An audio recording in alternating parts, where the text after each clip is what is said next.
Okay, welcome back.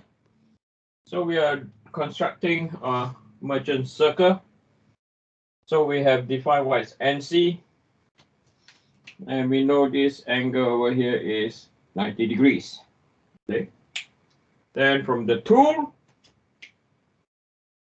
we're going to draw a straight line. And this is our known as our FP. So FP is known as our cutting force.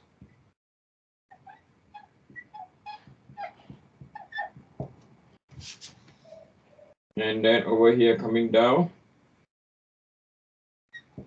this is known as our FQ, and this is also 90 degrees. FQ is known as our feed force.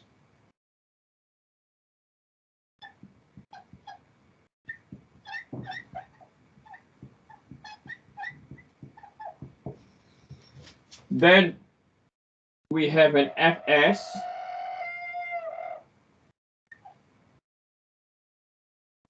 And Fs is controlled by pi. Okay. Pi down here represents our shear angle.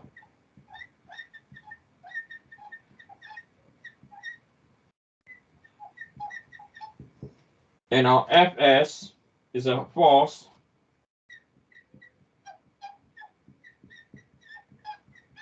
acting parallel to the shear plane.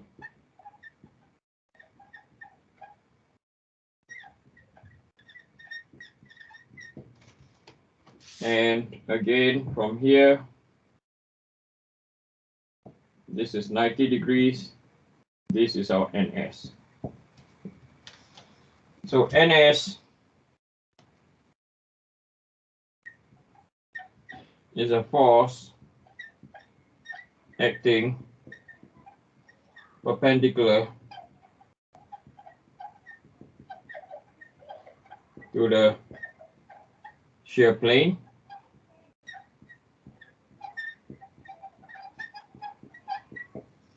And then we have an angle down here, which we call beta. So beta over here is known as our friction angle.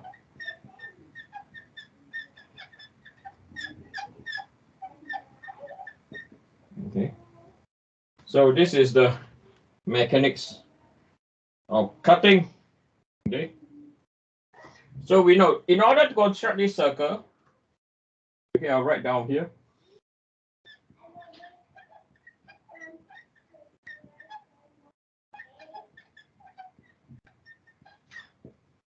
Okay, merchant circle.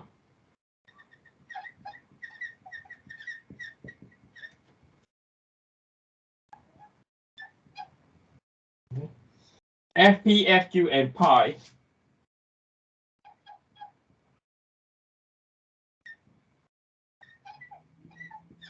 okay, has to be determined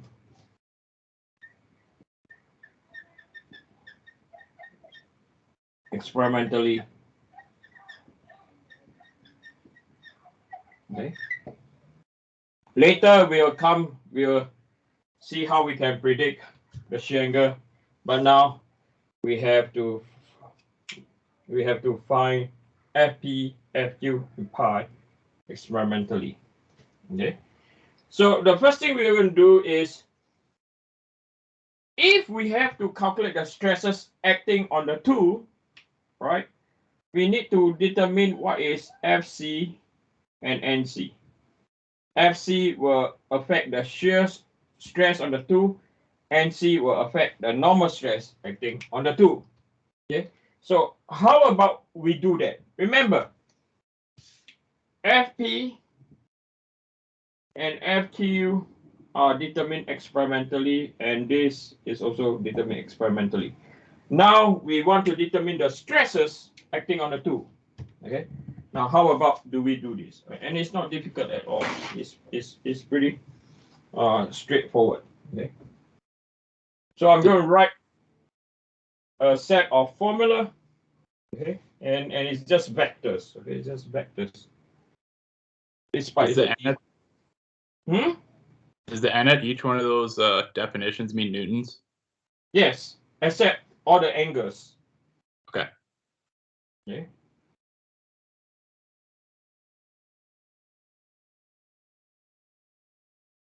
So now we are going to relate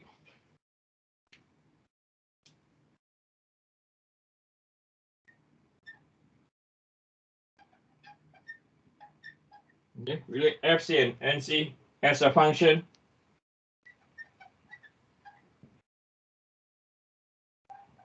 of FP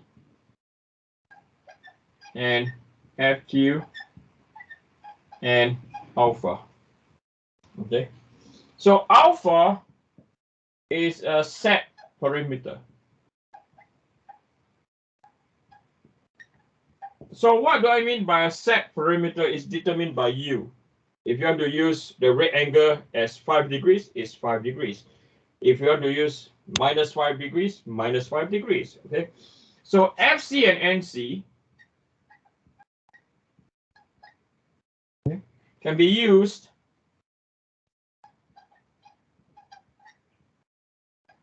to determine the stresses acting on the two. Okay, if let's say if you have an issue, if your two keep on breaking, you can calculate your stress. Okay, what stress are you do you have? Okay, so the first thing we are going to do is we are going to look at FP. Okay, so FP is going to contribute to FC and NC. So this is our FP, right? And then over here, this is my FC1. And over here, this will be my NC1. Okay. And if this angle over here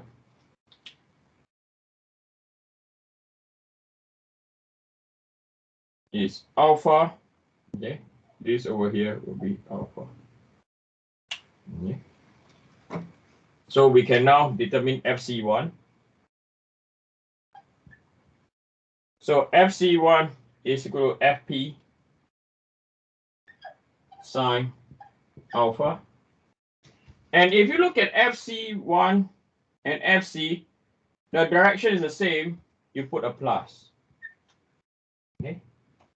Then you do NC1 is equal to positive FP cos alpha. Right? Why plus? Because NC1 and NC are in the same direction. So that is based on the component by FP. So next we look at FQ.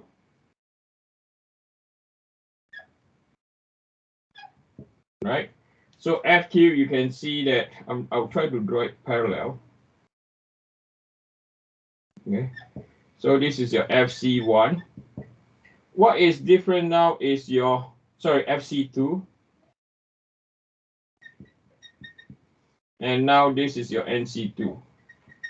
So what you realize that FC1 and FC2, the direction is still the same. NC1 and NC2 is different. NC2 should be negative because it's opposite of NC over here. Okay. So now we draw. Now over here, this is our alpha angle. So this will be our alpha angle. So we'll do FC2 is equal to FQ cos alpha, and it's still positive. Now NC2 now is equal to FQ sine alpha. Because it's going opposite from NC over here, you put a minus. Okay. So now we can work out the FC. So summation of FC is equal to FC1 plus by FC2. So this is equal to FP sine alpha plus by FQ cos alpha. Nothing too difficult. Summation about NC is equal to NC1 plus by NC2. So this is equal to FP cos alpha minus by FQ sine alpha. Okay. So now, if we look at tangent beta, right? So this is beta over here. Tangent beta is equal to summation of FC over summation of NC. So this is equal to FP sine alpha plus by FQ cos alpha divide by FP cos alpha minus by FQ sine alpha. So we can simplify the term by dividing by cosine alpha at the numerator or denominator, and denominator now also this is FP tangent alpha plus by FQ divide by FP minus by FQ tangent alpha. Okay, so this is how you determine the friction angle. Okay, so once again with FC and NC, right, you can calculate the stresses acting on the two. Okay, this is one way. Remember, what we can get experimentally is FP and FQ. Okay, and the shear angle. Right, then we have to translate everything to determine what is acting on the two, and we can also calculate what is acting on the shear angle. Okay, we can determine what is acting on the shear angle. Nothing difficult, right? Pretty straightforward. Okay. So the next thing that we want to find now, any questions so far? Anyone? How'd you get the tangent? So what I did is everything I all divide by cosine alpha.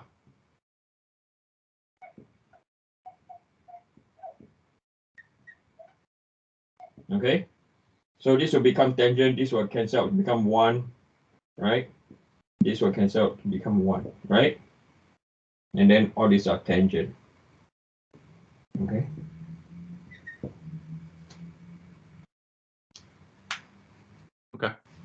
Okay. So the next one, again, we want to relate with Fs and Ns. Okay. So we want to relate. I'm going to still, I need this diagram. Okay. So I'm going to erase over on the right hand side. Okay.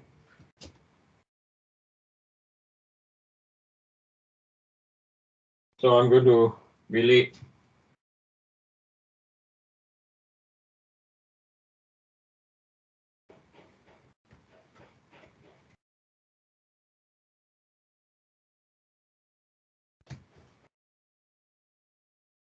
I'm going to relate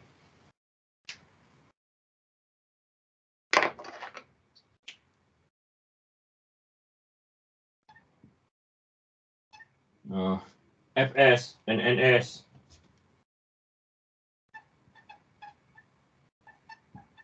in terms of Fp, Fq, and pi. Right? Why pi? Because they are affected by the shear angle pi over here. So if I were to draw a line over here, this again is my Fp.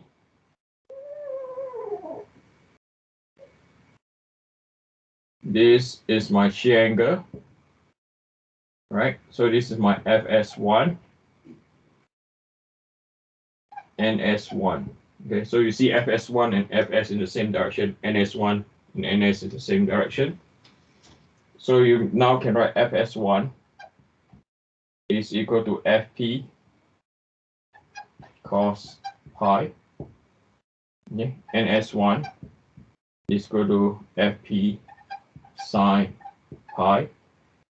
They're the same direction, so they're both